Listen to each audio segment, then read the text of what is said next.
So we will very quickly go through limitations of Bohr model before we jump to the next topic. तो मुझे जहां तक याद आ रहा है लास्ट लेक्चर में हम लोगों ने ये लास्ट टॉपिक देखा था, लिमिटेशंस ऑफ बोहर मॉडल, है ना? राइट। तो लिमिटेशंस ऑफ बोहर मॉडल में सबसे पहला जो लिमिटेशन था, it could not explain the line spectra of atoms other than hydrogen atom. तो बोहर मॉडल कैन एक्सप्लेन जो लाइन स्पेक्ट्रा था, लाइन स्पेक्ट्रा मतलब लीमेन, बाल्मेर, पाशेट, ब्रैकेट, फुंड, ये सब लाइन स्पेक्ट्रा है। तो Bohr model can explain line spectra only of hydrogen. Hydrogen छोड़ के किसी भी एटम के लिए चलता नहीं है। तो इवन फॉर हाइड्रोजन, अब हाइड्रोजन एटम में भी प्रॉब्लम है। तो even for hydrogen more accurate study of the observe spectra showed multiple components or of some lines, right. तो कुछ कुछ लाइंस है जिसमें मल्टीपल कंपोनेंट्स है। मैंने आपको एग्जांपल दिया था सोडियम के लिए, हाइड्रोजन की बात कर रहे हैं हम लोग, लेकिन आपको एक एग्जांपल दिया था मैंने सोडियम का। सोडियम में एक बहुत फेमस लाइन है 5893 एंगस्ट्रॉम, येलो कलर का लाइन। वो एक्चुअली 5893 होता ही नहीं है, वो होता है 5890, और उसके बाजू में होता है 5896। तुमको दिखेगा single line, but when you look at it from a very powerful microscope you will see there are two lines. तो इवन हाइड्रोजन में भी ऐसे लाइंस आपको देखने को मिलेंगे जो एक्चुअली सिंगल लाइन नहीं है, they are made up of two components.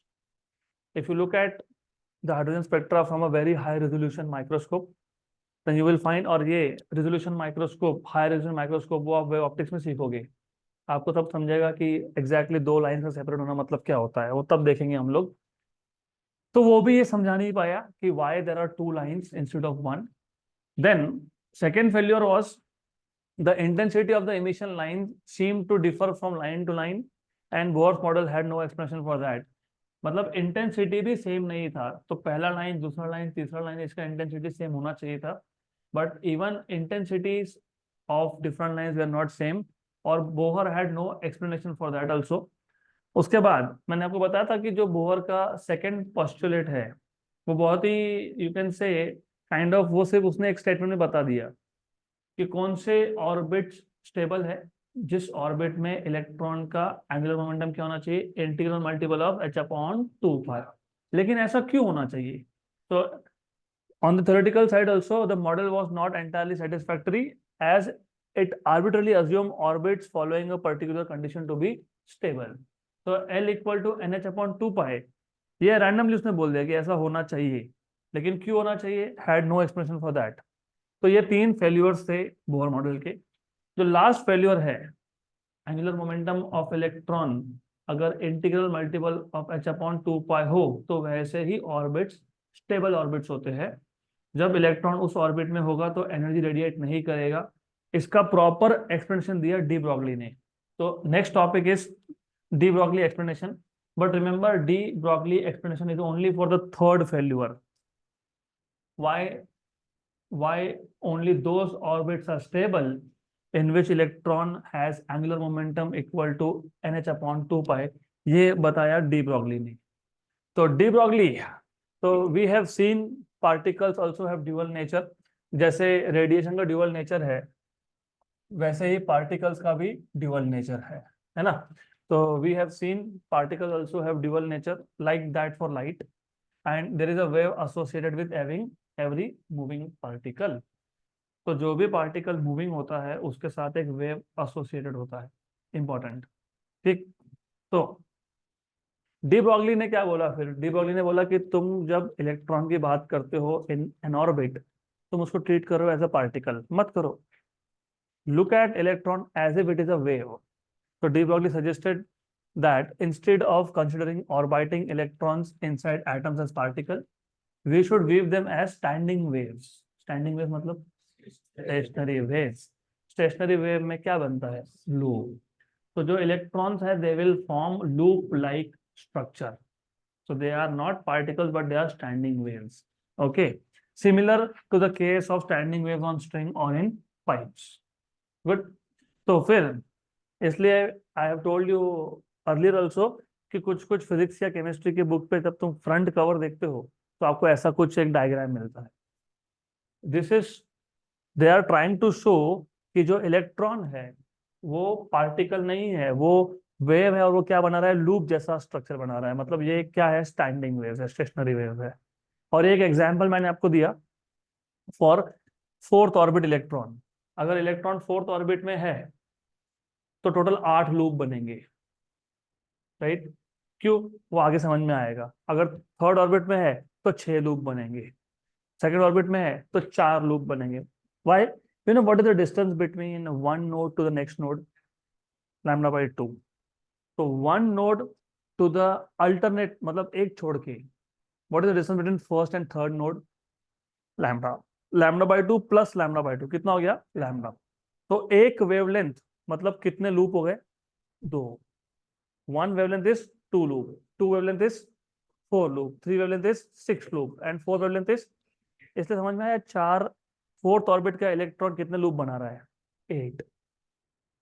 Because अभी आगे आएगा समझेगा आपको, the length of the orbit of an electron. एक बात बताओ, मेरे पास एक वायर था, उसको मैंने सर्कल बना दिया, तो लेंथ क्या बन गया, सर्कमफेरेंस, मतलब क्या बन गया, 2πr। तो length of orbit of electron, length of orbit of electron भी क्या आएगा, 2πr। लेकिन इंपॉर्टेंटली तुम कौन से ऑर्बिट की बात कर रहे हो, पहले की, दूसरे की, तीसरे की, चौथे की, राइट। तो 2πr सफिक्स n लिखेंगे, where n is number of orbit, मतलब प्रिंसिपल क्वांटम नंबर है, वो बताता है आपको कि इलेक्ट्रॉन कौन से ऑर्बिट में है।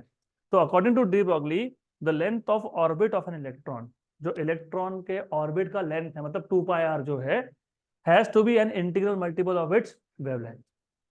तो अगर पहले ऑर्बिट का इलेक्ट्रॉन है तो 2πr should be equal to lambda, अगर दूसरे का है तो 2 लैम्डा, तीसरे का है तो 3 lambda. Okay, thus the length of the first orbit, length of the first orbit will be equal to 1 de Broglie wavelength। तो पहले ऑर्बिट के लिए 2πr will be equal to lambda, और लैम्डा, 1 लैम्डा मतलब कितने लूप, 2 लूप। अभी तो बताया मैंने, लूप्स में क्या होता है, if you remember standing waves, that is what is important, standing waves का पूरा थ्योरी पता होना चाहिए।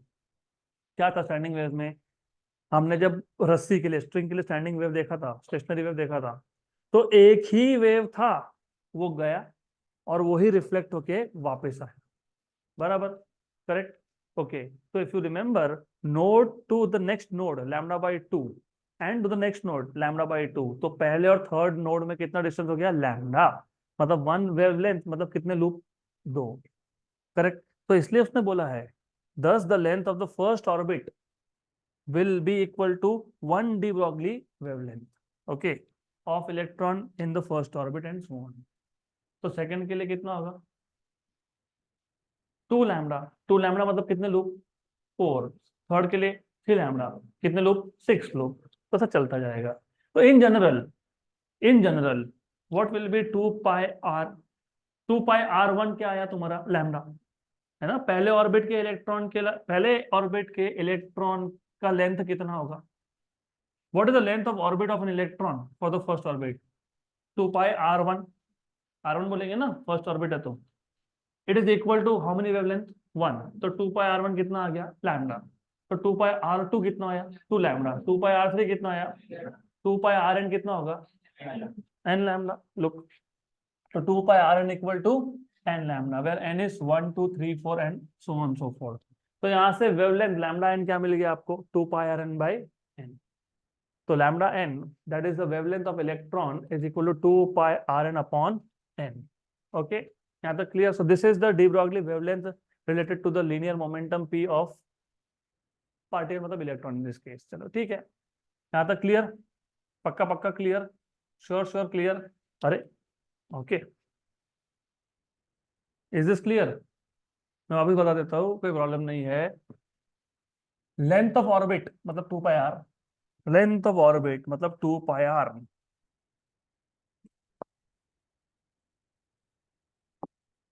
लेंथ ऑफ ऑर्बिट मतलब 2πr is equal to n lambda. पहले ऑर्बिट की बात हो रही है तो तुम लिखोगे 2πr1 इक्वल टू लैम्डा, दूसरा होगा तो 2πr2 equal to 2 lambda, similarly 2πrn equal to n lambda.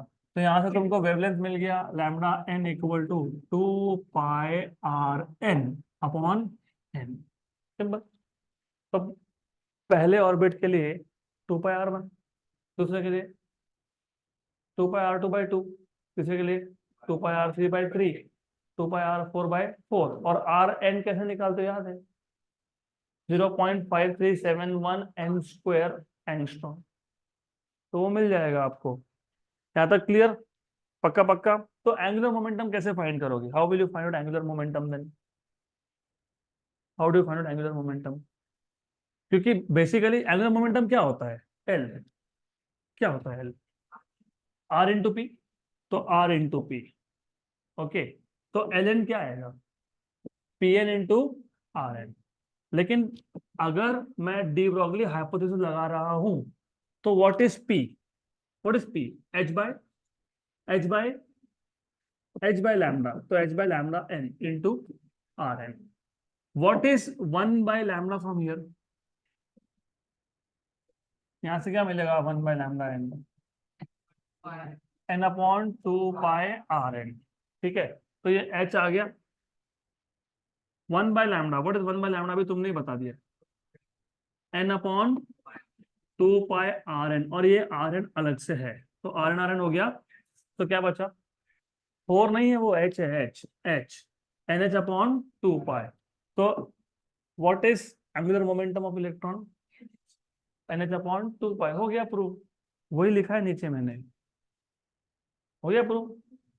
अभी भी जिनको नहीं समझा, मैं और एक बार बता देता हूँ। What was second postulate of Bohr model? Only those orbits are allowed या परमिटेड या फिर stable in which angular momentum of electron, क्योंकि इलेक्ट्रॉन रिवॉल्व हो रहा है, is equal to N H upon 2π। अब यहाँ प्रॉब्लम यह है कि उसने सिर्फ बता दिया ऐसा है, पर ऐसा क्यों है? तो डी ब्रॉगली ने समझाया कि सेकंड पोस्टुलेट जो बोहर ने नहीं एक्सप्लेन किया, that you can explain if you look at electron orbiting around nucleus as a wave instead of as a particle. तो बोहर के सेकंड पोस्टुलेट का बोहर ने कुछ एक्सप्लेनेशन दिया ही नहीं, उसने बोला बस ऐसा है। तो स्टेबल ऑर्बिट में इलेक्ट्रॉन है तो वो रेडिएट नहीं करेगा, तो ऐसे स्टेबल ऑर्बिट कौन से जिसमें उसका मोमेंटम क्या हो? N H upon 2π। लेकिन एक्सप्लेन किया था क्या? नहीं। किसने किया? डी ब्रॉगली ने। डी ब्रॉगली ने क्या बोला कि लुक, मैंने आपको ऑलरेडी बताया है कि हर एक मूविंग पार्टिकल के साथ क्या होता है? वेव एसोसिएटेड होता है। तो तुम जब इलेक्ट्रॉन की बात कर रहे हो जो रिवॉल्व कर रहा है, मैं यहाँ पे फ्री इलेक्ट्रॉन की बात नहीं कर रहा हूँ।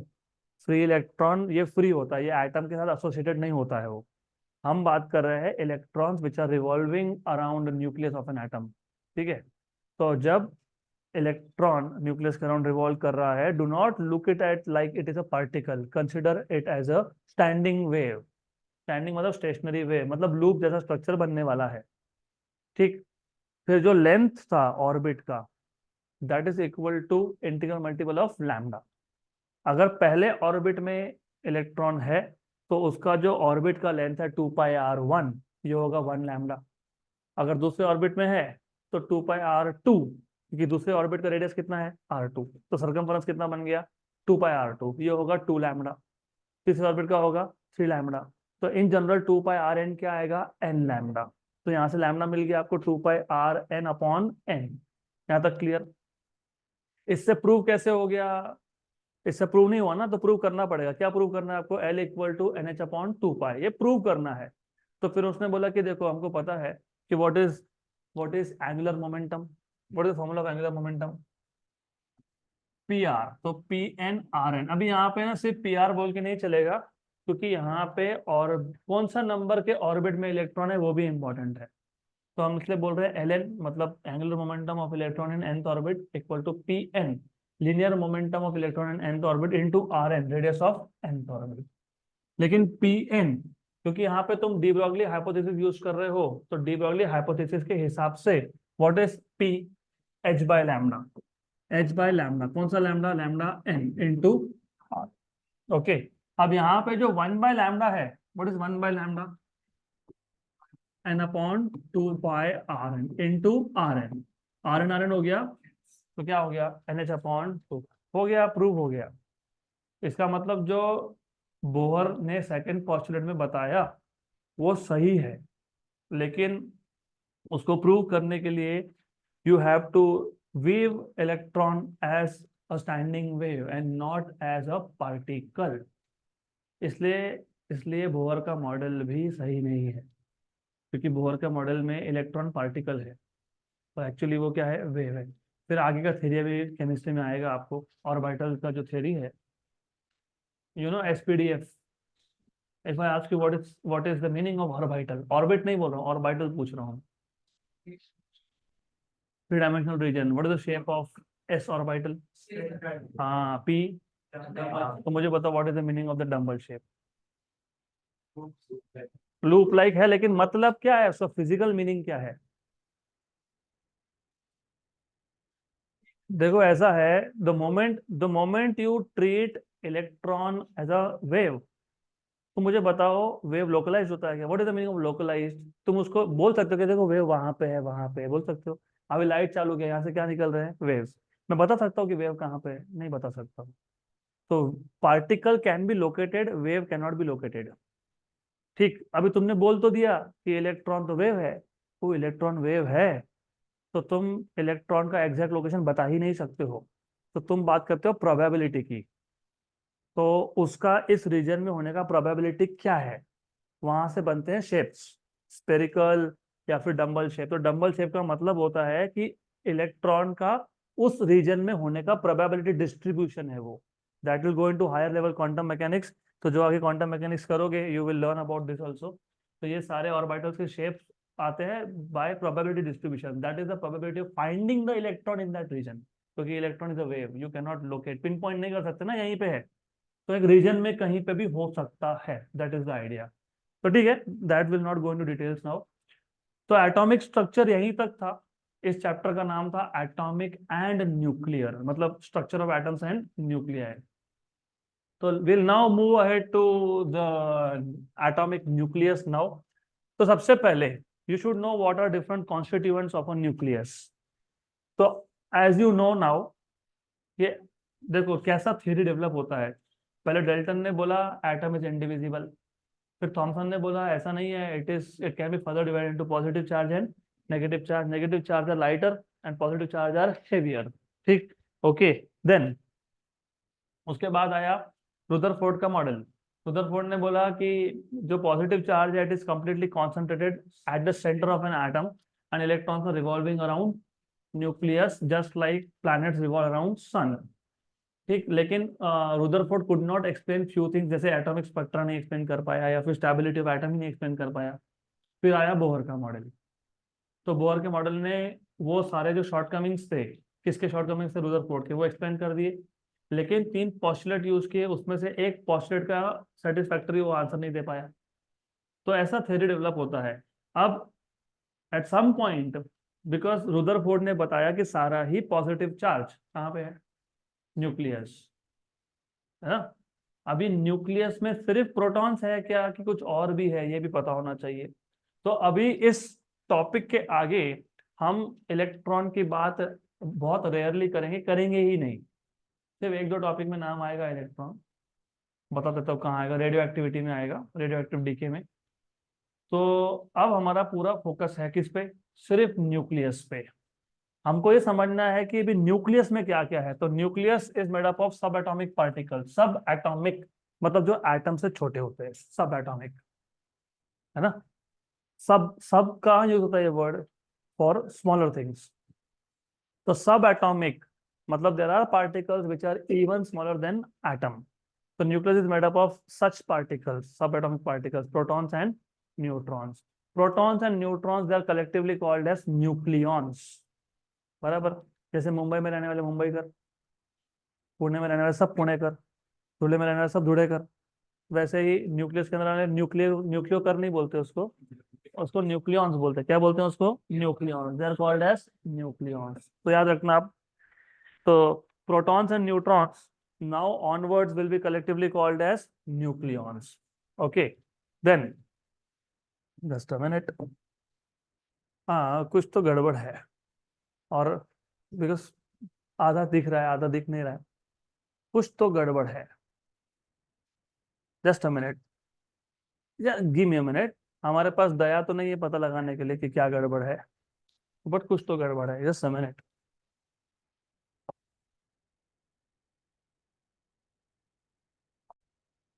ओके, तो protons and neutrons together are called as nucleons. फिर आपको कम से कम ये पता होना चाहिए कि what is the mass of proton, what is mass of electron and what is mass of neutron. So you should know that mass of proton is 1836 times mass of electron. Mass of proton is approximately equal to mass of neutron. This is really important, क्योंकि आगे जाके आपको mass defect नाम का एक concept समझना है, उसके लिए आपको पता होना चाहिए mass of proton and mass of neutron are रफली सेम, अप्रोक्सीमेटली सेम। यहाँ तक clear? Proton is positively charge and neutron is electrically neutral. तो प्रोटॉन, क्योंकि न्यूक्लियस के अंदर दो ही पार्टिकल्स है, प्रोटॉन्स एंड न्यूट्रॉन्स, उसमें से न्यूट्रॉन इलेक्ट्रिकली न्यूट्रल है और प्रोटॉन पॉजिटिवली चार्ज है, तो डेफिनेटली न्यूक्लियस पे चार्ज क्या होगा? पॉजिटिव। ठीक है, okay, simple. So you know neutron is electrically neutral. And now coming to this important point of atomic number and mass number, ये पहले पता होना चाहिए आपको।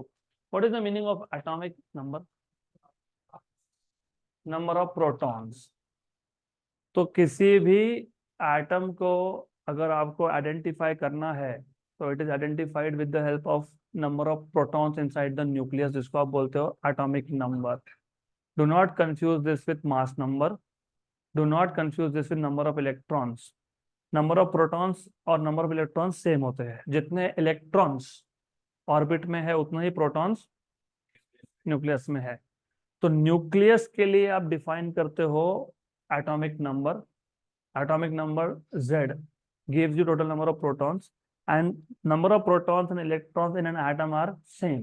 लेकिन जब आयन बनता है ना तब गड़बड़ हो जाती है, तो इसके लिए मैं बोल रहा हूँ कि Z के लिए मतलब एटॉमिक नंबर को कभी ऐसा मत सोचना कि number of electrons in an atom, ठीक, क्योंकि एटम में जितने प्रोटॉन्स होते हैं उतने इलेक्ट्रॉन्स होते हैं। लेकिन जब आयन फॉर्मेशन होता है ना, तो you know if you have a positive ion, मतलब एक इलेक्ट्रॉन वहां से गया, हाँ, तो वहां पे जो नंबर ऑफ इलेक्ट्रॉन्स है ना वो Z-1 बन जाता है, एक कम हो जाता है। Good, okay. तो number of protons in an atom is known as atomic number and is denoted by Z। Since the number of protons and electrons in an atom are same, therefore atomic number also gives number of electrons in an atom. So it also gives number of electrons in an atom.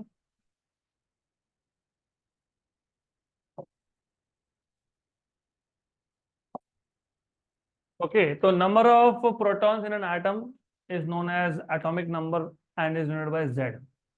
तो याद रखना, जब तक Z की value change नहीं होती तब तक एलिमेंट चेंज नहीं होता, और आपका पूरा पीरियोडिक टेबल इसके ऊपर बेस्ड है। If I say Z equal to 1 that is hydrogen, if I say Z equal to 2 that is helium, Z equal to 3 that is lithium, Z equal to 4 that is beryllium, boron, etcetera etcetera.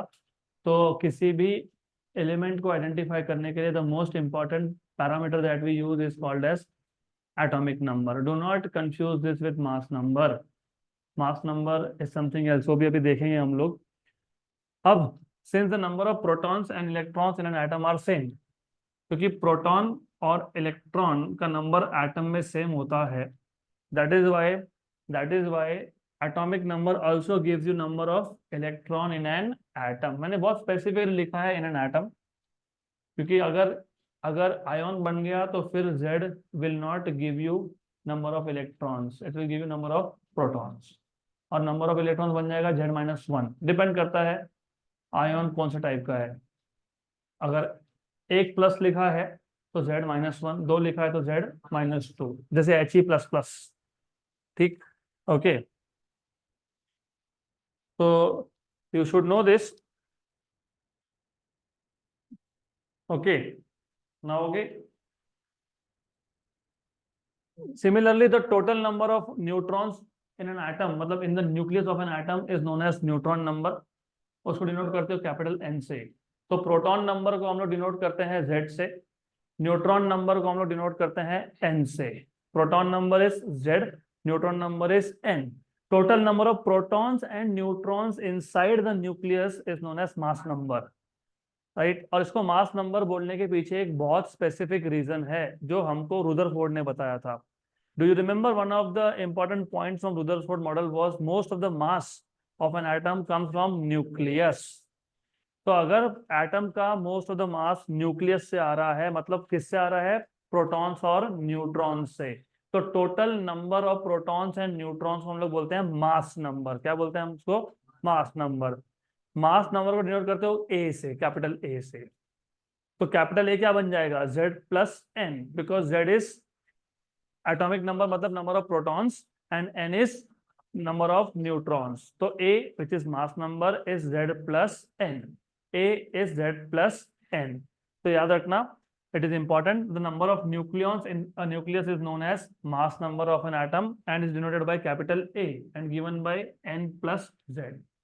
तो अगर मुझे किसी भी atom के nucleus को, किसी भी atom को या एटम के न्यूक्लियस को सिंबॉलिकली डिनोट करना होगा, if I want to denote, let us say there is an atom of x element, if I want to denote this by a symbol, तो हम लिखते हैं x, लेफ्ट हैंड साइड पे ऊपर लिखते हैं a और नीचे लिखते हैं z, where a is mass number and z is atomic number।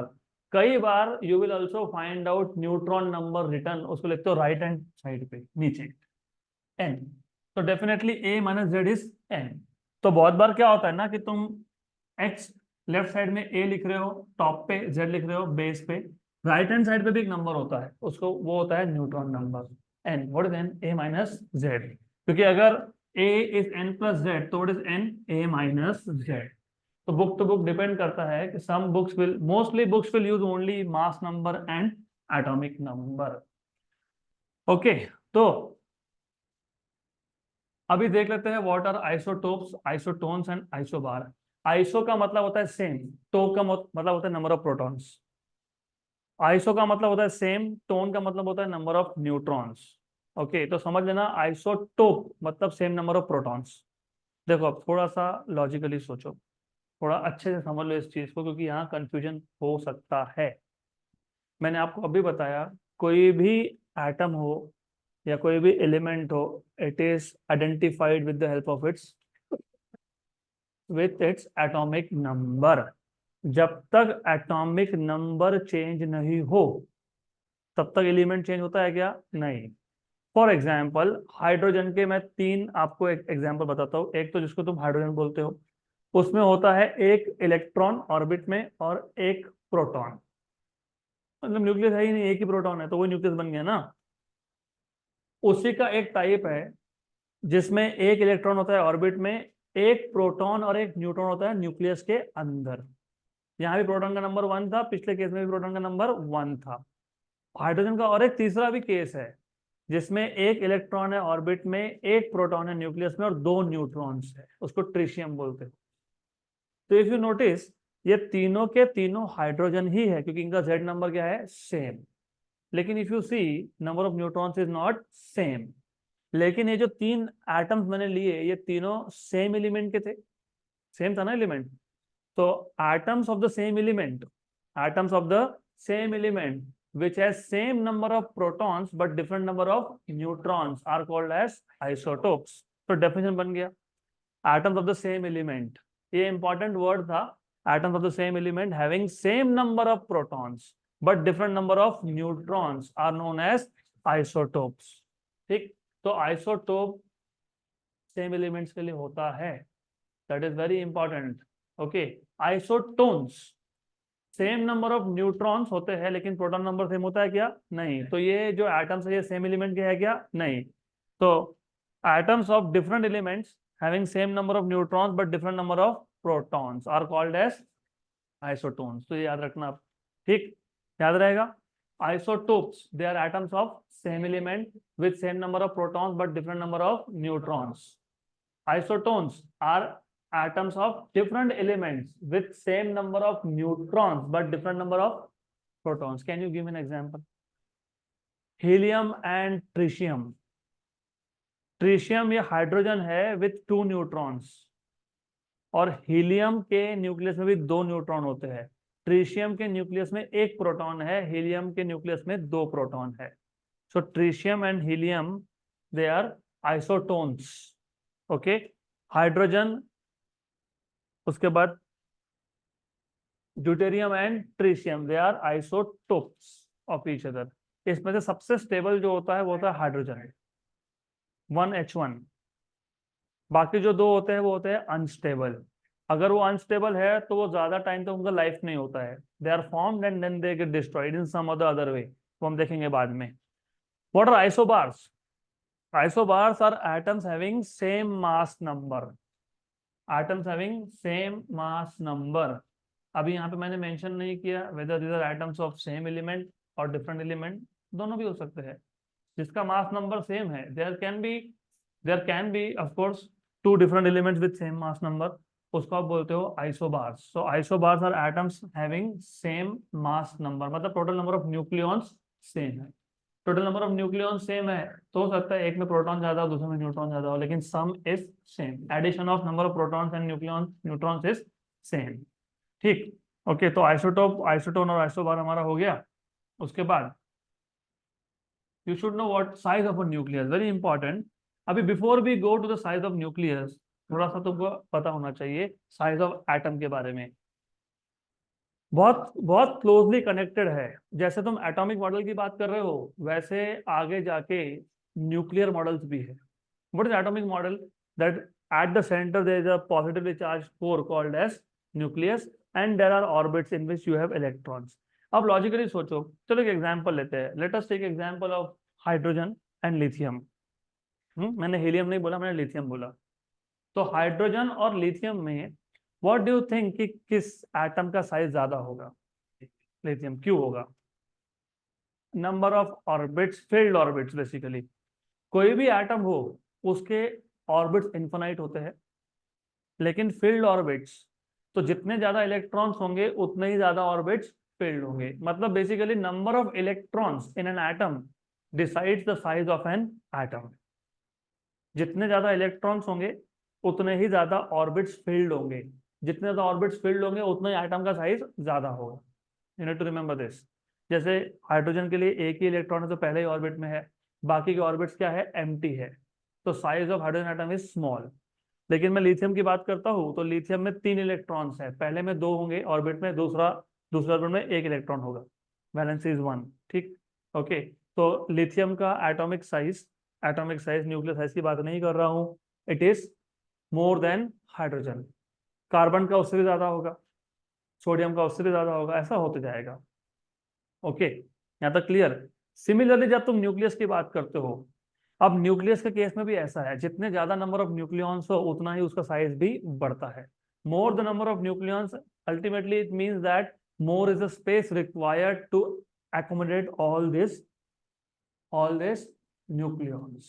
तो न्यूक्लियस का साइज कौन डिसाइड करेगा? Number of nucleons. मतलब कौन डिसाइड करेगा? Mass number. कौन डिसाइड करेगा? Mass number. किसे डिनोट किया था? ए से। किसे डिनोट किया था? ए से। याद रखना है, इंपॉर्टेंट है। तो we have seen that size of an atom is decided by the size of orbits of electron in the atom, मतलब filled orbits. Okay, larger the number of electrons in an atom, larger is the size of atom. Similarly, all the nuclei do not have same size. The size of nucleus depends on the number of nucleons present inside the nucleus, and it is given by mass number. More mass number मतलब more number of nucleons. तो इसका एक mathematical formula बनता है, that is R equal to R naught A raised to 1/3। कोई भी अगर मेरे पास न्यूक्लियस है उसका साइज बताना है, तो फॉर एग्जांपल मेरे पास एक एक्स एलिमेंट था और एक्स एलिमेंट का मुझे अगर एक्स एलिमेंट के न्यूक्लियस का साइज बताना है, न्यूक्लियस, तो R X equal to R naught A raise to 1/3। मैं आपको एग्जांपल से बताता हूँ। This R naught is a constant, इसकी वैल्यू होती है 1.2 fm। What is fm? Femtometre. तो 1.2 फेम्टोमीटर। ये जो आर नॉट है ना, आर नॉट ये कांस्टेंट है। तो किसी भी न्यूक्लियस का साइज निकालना हो, किसी भी न्यूक्लियस का रेडियस फाइंड करना हो, it is R naught A raise to 1/3 where R naught is 1.2 into 10⁻⁻15 meter, मतलब फेम्टोमीटर। अब फॉर एग्जाम्पल मुझे ऐसा मान लो, I want to find out what is the size of atom with mass number 8। Mass number 8 मतलब A की value 8 का cube root 2, तो 2 इंटू आर नॉट मतलब 2.4 into 10⁻⁻15। Okay, if I want to find out size of nucleus with mass number 27, yes, तो 27 का cube root आएगा 3, 3 into 1.2 is 3.6. If I want to find out with mass number 64, 4 मतलब 4.8, मैंने ये 8, 27, 64 सिर्फ इसके लिए लिया क्योंकि मुझे इसका क्यूब रूट एग्जैक्ट पता है। तो बाकी का भी तुम क्यूब रूट कर सकते हो। फॉर एग्जांपल कार्बन की अगर बात करते हैं, which is the most abundant, carbon 12, C12। Okay, तो उसमें C12 बोल ही दिया, तो व्हाट इज मास नंबर 12। तो 12 का क्यूब रूट लेना पड़ेगा और आपको R0 से मल्टीप्लाई करना पड़ेगा। तो size of nucleus is decided by the number of nucleons inside that nucleus. More the nucleons, larger will be the size of nucleus. Simple, और दिख भी रहा है डायरेक्टली प्रोपोर्शनल। तो radius is proportional to cube root. Cube root किसका? Mass number का। But that brings us to a very important question, what about density?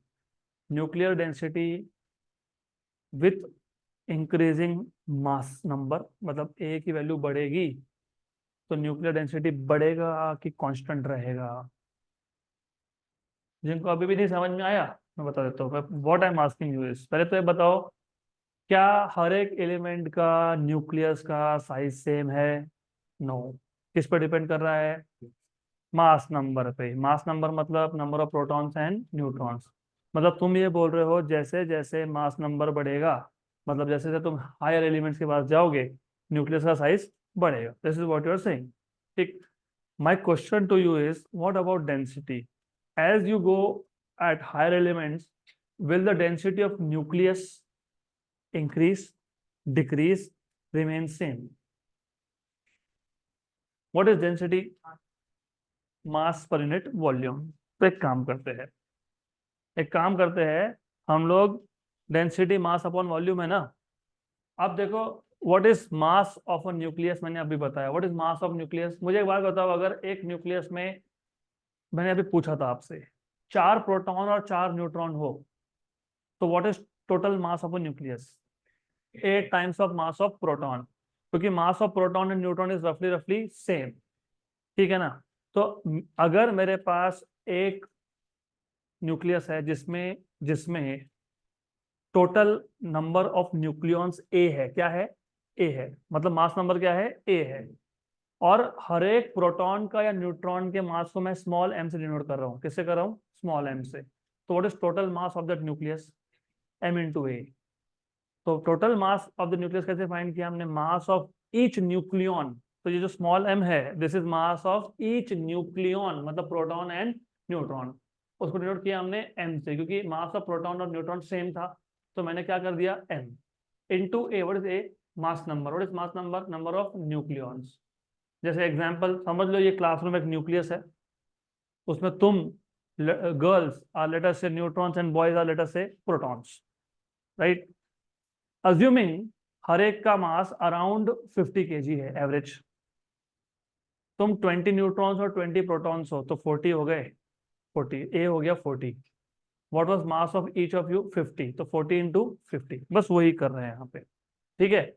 और जो न्यूक्लियस है उसका शेप हम लोग लेते हैं स्पेरिकल। अब स्पेरिकल क्यों लेते हैं? उसके लिए मैंने जैसे बताया आपको, जैसे डिफरेंट एटॉमिक मॉडल्स है ना, डिफरेंट एटॉमिक मॉडल्स है, डेल्टन, थॉमसन, ये वो, रुदरफोर्ड, वैसे डिफरेंट न्यूक्लियर मॉडल्स भी है। उसमें से एक मॉडल है लिक्विड ड्रॉप मॉडल। मतलब nucleus is like a drop of liquid. What is the shape of liquid drop? Spherical. so that is why we assume that this nucleus is like a sphere। अगर spear है तो what is volume of sphere? 4/3 pi r cube. ये r क्या है? Radius है। किसका radius है? Nucleus का। लेकिन हमने अभी देखा रेडियस ऑफ न्यूक्लियस क्या था? R0 a raised to 1/3। तो यहाँ पे r की जगह पे क्या लिखोगे? R0 a raised to 1/3 का क्यूब। a raised to 1/3 का क्यूब कैंसिल हो गया और R0 का क्यूब बन गया। इफ यू सी, ओके, ये था mass m into A, 4/3 pi R0 a raise to 1/3, R0 का क्यूब और a रेज टू 1/3 का पावर 3 हो गया कैंसल, तो बन गया a। ठीक है, a और a हो गया कैंसल आउट, 3 गया ऊपर तो क्या आ गया? 3m upon 4πr0³ this is density of nucleus. तो what is density of nucleus? 3m upon 4πr0³. यहाँ पे m कौन है? मास ऑफ न्यूक्लियस मतलब प्रोटॉन या फिर न्यूट्रॉन, वो तो कांस्टेंट है ना. What is r0? 1.2 फेम्टोमीटर, वो भी क्या है? कांस्टेंट है. तो ये पूरा का पूरा क्या है? इसका मतलब पता है क्या है? कि न्यूक्लियर डेंसिटी क्या है? Constant. Hence nuclear density is constant. मतलब तुम चाहे कार्बन के न्यूक्लियस की बात कर लो, या तुम जेनॉन या फिर बड़े बड़े या फिर आयन इसका न्यूक्लियस की बात कर लो, nuclear density is always same. तो न्यूक्लियर डेंसिटी हेवियर एलिमेंट के लिए ज्यादा होता है ऐसा नहीं है, लाइटर एलिमेंट से कम होता है ऐसा भी नहीं है. Nuclear density is always same. क्योंकि अगर इस पर क्वेश्चन आया जो सीईटी में आया था एक बार, आपको बोला था the nuclear density for some element is this much, what is the nuclear density for the other element? Same है, इट इज कांस्टेंट. तो एज अ होमवर्क मैं आपको एक चीज देने वाला हूँ, find out the value of this. मैंने जानबूझ के लिखा नहीं यहाँ पे, सिर्फ आपको मास ऑफ प्रोटॉन 1.67 into 10⁻⁻27 डालना है, r0 की वैल्यू है और कैलकुलेशन करके आने हैं. You will get a number and remember that is nuclear density. तो nuclear density is constant. Right, correct. क्योंकि जैसे जैसे मास नंबर बढ़ रहा है, मतलब जैसे जैसे नंबर ऑफ न्यूक्लियॉन्स बढ़ रहे हैं, वैसे वैसे साइज भी तो बढ़ रहा है ना. अगर ऐसा होता कि न्यूक्लियस का साइज फिक्स होता और मैं उसके अंदर न्यूक्लियॉन्स डालते जा रहा हूँ तो डेंसिटी बढ़ता. For example, just for an example, last year क्या था पता है? लास्ट ईयर हमारे पास यही क्लासरूम था और मैं यहाँ पे बच्चे से भरते गया भरते गया भरते गया भरते गया, तो डेंसिटी बढ़ा कि कम हुआ? क्योंकि स्पेस सेम था, वॉल्यूम सेम था. ठीक. अभी फिर मैंने इस साल क्या किया? निकालते गया निकालते गया निकालते गया, तो क्या हो गया? डेंसिटी. हाँ, तो यहाँ पे डेंसिटी कांस्टेंट आ गया? नहीं, यहाँ कांस्टेंट है न्यूक्लियस में. यस, तो इसको भी याद रखना, remember it like this. Okay, then फिर आ जाते हैं a very very interesting and important topic पे. अभी देखो, आइडियली स्पीकिंग आपको इस चैप्टर में स्ट्रॉन्ग न्यूक्लियर फोर्स का पार्ट दिया ही नहीं था, मैंने एक्स्ट्रा डाला है, सिर्फ एक दो लाइन में कहीं समझा के रखा था. But it is really important for you to understand what is strong nuclear force. क्योंकि तुम बात कर रहे हो एटॉमिक न्यूक्लियस की और तुमको पता होना चाहिए न्यूक्लियर फोर्स क्या है. इसलिए पहले तुमको पता होना चाहिए which are the 4 fundamental forces in nature. अभी फंडामेंटल फोर्सेस और बाकी फोर्सेस में डिफरेंस क्या है? फंडामेंटल फोर्सेस ऐसे फोर्सेस होते हैं जो अपने आप ओरिजिनेट हो जाते हैं. फॉर एग्जाम्पल, जहां जहां मास हो वहां पे बाय डिफॉल्ट ग्रेविटी आने ही वाली है. There is no external source of that force. Right. Number 2, जहां जहां चार्ज है वहां ऑटोमेटिकली इलेक्ट्रोमैग्नेटिक फोर्सेस आने ही वाले हैं. जहां जहां न्यूक्लियस की बात हो रही है वहां वहां न्यूक्लियस में दो फोर्सेस होते हैं, strong nuclear force and weak nuclear force. तो first of all you should know what is strong nuclear force and why was the need to have this kind of force. so what is strong nuclear force, अभी पहले समझ लेते हैं अच्छे से. तो यहाँ पे थोड़ा सा मैं हो सकता है कि अलग तरीके से लिखा हो, लेकिन मैं पहले तुमको यहाँ का बेसिक आइडिया बता देता हूँ. According to Coulomb's law, Coulomb's law मतलब इलेक्ट्रोमैग्नेटिक फोर्स, इलेक्ट्रोस्टैटिक वाला कुलम्स लॉ. अगर मेरे पास दो पॉजिटिवली चार्ज पार्टिकल्स है, they should repel each other with a force which is directly proportional to product of charges and inversely proportional to square of distance between them. यहाँ तक clear? तो proton और proton दोनों positive है, मतलब दे should repel each other. लेकिन फिर तुम ही बोल रहे हो कि एक न्यूक्लियस जिसका साइज है 10⁻⁻15 मीटर, सो स्मॉल, उसमें तुम बोलते हो किसी एलिमेंट में, किसी एटम में 20 प्रोटॉन्स है, किसी में 10 प्रोटॉन्स है, किसी में 15 प्रोटॉन्स है. तो the question is, electromagnetic theory के हिसाब से तो प्रोटॉन प्रोटॉन रिपेल कर रहे थे, ये तो साथ में कैसे आ गए? How they are together? अगर द आइडिया इज, इसका मतलब तो जैसे एटम स्टेबल नहीं था, याद है atom was not stable, stability किसे समझाया? बोहर ने. वैसे ही न्यूक्लियस भी स्टेबल नहीं है, क्योंकि protons protons if they are together they should repel each other. That was problem number 1. Problem number 2 was neutron तो इलेक्ट्रिकली न्यूट्रल है ना, तो न्यूट्रॉन कैसे क्या सिस्टम के अंदर बाउंड हो गए? न्यूट्रॉन से तो फोर्स लगना नहीं चाहिए था. So to explain nuclear stability, we need an extra force which is stronger than electromagnetic force, क्योंकि अगर इलेक्ट्रोमैग्नेटिक फोर्स स्ट्रांग होता तो कूलम्ब लॉ के हिसाब से प्रोटॉन प्रोटॉन एक दूसरे को रिपेल करने चाहिए थे, लेकिन ये तो अट्रैक्ट कर रहे हैं। इसलिए नाम है strong nuclear force, and that is the strongest force in nature. तो जो चार फंडामेंटल फोर्सेस की हम बात करते हैं, सबसे स्ट्रॉन्गेस्ट है strong nuclear force. This is required to explain the stability of a nucleus. So in order to explain the stability of a nucleus, we have to consider the existence of a fundamental short range force है। What was the range of electromagnetic force? Infinity। 1/r² form जहां भी आया, gravity में भी आया था, gravitational force क्या था? 1/r²।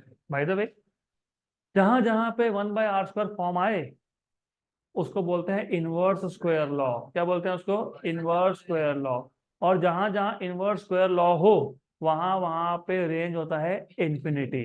और जहां जहां इनवर्स स्क्वायर लॉ हो वहां पे पोटेंशियल एनर्जी, पोटेंशियल फील्ड, सबके इक्वेशन बनते हैं सेम। इसलिए हमने देखा था कि ग्रेविटेशन में और इलेक्ट्रोस्टैटिक्स में सारे फॉर्मूला लगभग लगभग सेम टाइप के थे।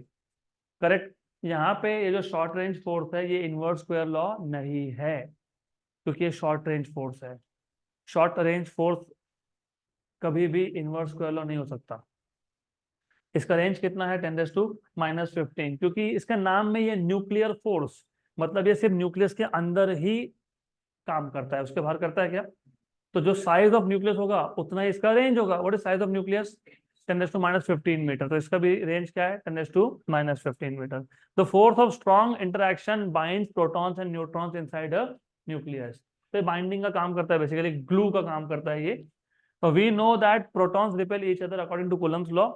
To overcome repulsive force and bind the protons inside a nucleus, strong nuclear force is required. अब इसके कुछ हम लोग कैरेक्टरिस्टिक्स देख लेते हैं, very important, very basic in nature, लेकिन बहुत इंपॉर्टेंट है। इसके लिए laws of motion, chapter number 4 of your 11th standard according to Maharashtra state board, तो उसमें आपको वो जो चार फोर्सेस थे उनके प्रॉपर्टीज भी लिखे, साथ में कैरेक्टरिस्टिक्स लिखे थे, तो तुमको पता होना चाहिए। एक एक चीज इंपॉर्टेंट है। वो इनवर्स स्क्वायर लॉ था पहले दो, ग्रेविटेशनल एंड इलेक्ट्रोमैग्नेटिक। ये इनवर्स स्क्वायर लॉ नहीं है। इनवर्स स्क्वायर लॉ उसका रेंज होता है इंफिनिटी, ये शॉर्ट रेंज है, इसका रेंज होता है 10⁻14 या -15 metre. Nuclear force is attractive and short range. Remember, attractive electromagnetic force can also be repulsive. It can be attractive, it can be repulsive. It can also be neither of this. अगर मेरे पास दो neutrons है तो ना attraction है ना repulsion है, राइट। लेकिन जो न्यूक्लियर फोर्स है it is always attractive in nature and the range is pretty short, 10⁻14 metre. Okay, then -15 आना चाहिए वहां पे। वैसे it is the strongest force in nature, क्योंकि ये जो फोर्स है ये इलेक्ट्रोमैग्नेटिक फोर्स से भी स्ट्रॉन्गर है, तो ये क्या है? Strongest force. और मैंने पहले बता दिया, does not obey inverse square law. Inverse square law भी ओबे नहीं करता है, ठीक। बाकी भी कुछ पॉइंट्स है which are not relevant here. Example बताता हूं मैं। आपने ग्रेविटेशनल फोर्स और इलेक्ट्रोमैग्नेटिक फोर्स में एक एक एक्स्ट्रा पॉइंटर डाला था, उसमें आपने बोला था ग्रेविटेशनल फोर्स में, gravitational force is independent of intervening medium. मतलब दो मासेस के बीच में कोई मीडियम है या नहीं है, या किस टाइप का मीडियम है, फर्क नहीं पड़ता, gravitational force always remains same. लेकिन इलेक्ट्रोमैग्नेटिक के केस में it depends on intervening medium. इसके लिए आप वहां पे लिखते हो वो डाइलेक्ट्रिक कांस्टेंट वाला टर्म ε0 के, या फिर परमिटिविटी, है ना। और आपको पता होना चाहिए, अगर मेरे पास दो चार्जेस है एट सम डिस्टेंस, उसको पहले वैक्यूम में रखा फिर उसी को दूसरे मीडियम में रख दिया, same charges at same distance, तो दोनों चार्ज का फोर्स मैक्सिमम होगा वैक्यूम में, राइट। तो it depends on intervening medium. Nuclear force में इंटरवेनिंग मीडियम का बात करना नॉनसेंस है। तो 10⁻15 मीटर में तुम प्रोटॉन न्यूट्रॉन को डाल रहे हो तो मीडियम बचा, जगह बची कहाँ से? Absolutely no space in between. तो वहां पे सेंस नहीं बनता nuclear force is independent of intervening medium, वो जगह ही नहीं है, कौन सा मीडियम भरोगे उधर। Okay, good. तो वो लिखने नहीं वाले हम लोग, तो पता होना चाहिए सिर्फ। And importantly, electrostatic force is charge dependent and nuclear force is charge independent. मतलब क्या? मतलब जितना फोर्स प्रोटॉन प्रोटॉन में है उतना ही प्रोटॉन न्यूट्रॉन में और उतना ही न्यूट्रॉन न्यूट्रॉन में भी है। मतलब न्यूट्रॉन बीइंग न्यूट्रल उस पर कूलम्ब फोर्स तो एक्ट नहीं करेगा, लेकिन न्यूट्रॉन बीइंग न्यूट्रल उस पर न्यूक्लियर फोर्स एक्ट करता है। अब वो क्यों करता है? बीएससी एमएससी और फिजिक्स में with a degree in quantum mechanics समझेगा। क्योंकि अभी देखो, अभी तक तुमको ये पता है कि न्यूक्लियस मतलब atom is made up of nucleus and electron, nucleus is made up of protons and neutron. लेकिन protons and neutrons are further made up of something called as quarks. और क्वार्क के भी वैरायटी है, 6 type की variety है। Up down strange charm top bottom, 6 varieties है उसमें। और अभी हमको ये पता है कि quarks are further made up of strings, जिसको स्ट्रिंग थ्योरी बोलते हो। तो if someone is interested, go ahead, all the best. Okay, अच्छा, very important theory, this is called theory of everything. वो ऐसा थ्योरी है जो जो भी तुम ऑब्जर्व करते हो सभी चीजों को एक्सप्लेन कर सकता है वो। अभी क्या हो रहा है ना, हम एक चीज देखते हैं, उसको एक्सप्लेन करने के लिए एक थ्योरी देते हैं, दूसरा चीज देखते हैं, दूसरे के लिए अलग थ्योरी देते हैं। तो string theory is called as theory of everything which will be able to explain every observe phenomena on this planet in this universe basically. ठीक है, तो आ जाते हैं मास डिफेक्ट पे। अभी ये मास डिफेक्ट बहुत इंटरेस्टिंग चीज है। जैसे मैंने आपको एक जस्ट इन द ब्रेक, जब ब्रेक था हमारा 2-5 मिनट का, I have given you an example. मैंने आपको ये बोला कि हमारे पास 5 ब्लू कलर के बॉल है with mass of 4 kg each, और मेरे पास 5 रेड कलर के बॉल है with mass of 10 kg each. मैं एक काम करता हूँ, इन 5 ब्लू बॉल को, इन 5 रेड बॉल को एक बैग में डाल देता हूँ, अज्यूमिंग कि बैग का खुद का मास नहीं है। मेरे पास एक बैग था, उसका मास नहीं है। मैंने 5 ब्लू बॉल डाल दिए और हर एक ब्लू बॉल का मास था 4 kg। मैंने 5 रेड बॉल डाल दिए और हर एक रेड बॉल का मास था 10 kg। तो what is the total mass of the bag? 70। 5 into 4 20, 550। बराबर। अब इस कॉन्सेप्ट को लेके जाओ न्यूक्लियस के ऊपर। अगर मेरे पास न्यूक्लियस में z नंबर ऑफ प्रोटॉन्स हो, कितने? क्योंकि एटॉमिक नंबर हमको वही बताता है, और n नंबर ऑफ न्यूट्रॉन्स हो, तो what is your expectation about the mass of a nucleus? कितना टोटल मास हो जाएगा? तुमने ब्लू बॉल के लिए क्या किया? कितने बॉल थे? 5। हर एक का मास कितना था? 4। तो तुमने क्या किया? 5 इंटू 4। रेड के लिए क्या किया? 5 इंटू 10, और दोनों को क्या कर दिया? ऐड। अब सोचो तुम्हारे पास प्रोटॉन्स कितने हैं? Z। हर एक प्रोटॉन का मास कितना है? Np। तो ZnP is the total mass of protons. Neutrons कितने हैं? N। हर एक न्यूट्रॉन का मास कितना है? Mn। तो N इंटू Mn, दोनों को ऐड कर दो, ZnP प्लस NMN। तो this is the expected mass of the nucleus, right. तो जैसे वो बैग का एक्सपेक्टेड मास था 5 times the mass of blue ball plus 5 times the mass of red ball.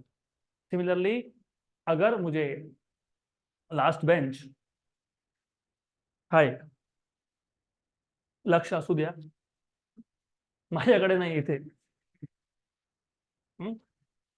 Anyways, तो एक्सपेक्टेड मास ऑफ न्यूक्लियस कितना होना चाहिए? ZnP plus NMN।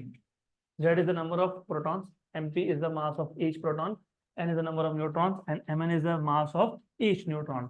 So हमारा एक्सपेक्टेशन ये है कि total mass of the nucleus should be this, बराबर। लेकिन जब एक्सपेरिमेंटली चेक करने गए, इतना मिलता ही नहीं है, कम मिलता है। Some mass is missing, and that missing mass is called as mass defect. क्या बोलते हैं उसको? तो ये एक्सपेक्टेड मास है, एक्सपेक्टेड मास है ZnP प्लस NMN, और जो हमने एक्सपेरिमेंटली ऑब्जर्व किया उसको बोल दिया कैपिटल M। कितना? Capital M। ठीक, राइट। एक्सपेक्टेड क्या था? ZnP plus NMN। एक्सपेक्टेड कितना था? ZnP plus NMN। मिला कितना? Capital M, right. दोनों को माइनस कर दो, that is called as mass defect. So experimentally it is found that the measured mass of the nucleus is less than the mass of its constituents, मतलब expected mass। constituent कौन कौन है? protons and neutrons। तो difference in the measured mass, जो mass तुमने measure किया m, and the expected mass कितना था? ZnP plus NMN। इसका जो difference है उसको क्या बोलते हैं हम लोग? mass defect। क्या बोलते हैं उसको? Mass defect. तो मास डिफेक्ट तक का कॉन्सेप्ट समझा। बात ऐसा था कि एक न्यूक्लियस है जिसमें z नंबर ऑफ प्रोटॉन्स है और n नंबर ऑफ न्यूट्रॉन्स है, तो हमारा एक्सपेक्टेशन था कि उस न्यूक्लियस का मास जब हम मेजर करेंगे तो क्या मिलना चाहिए, ZMP प्लस NMN। लेकिन जब मेजर करने गए तो उससे कम मिला। तो ये जो डिफरेंस आया between the expected and the measured mass, इसको बोलते हैं mass defect. The question is ये मास गया कहाँ पे। ओके, तो ये जो क्वेश्चन है ये मास कहाँ गया वो हम लोग देखेंगे कल के लेक्चर में।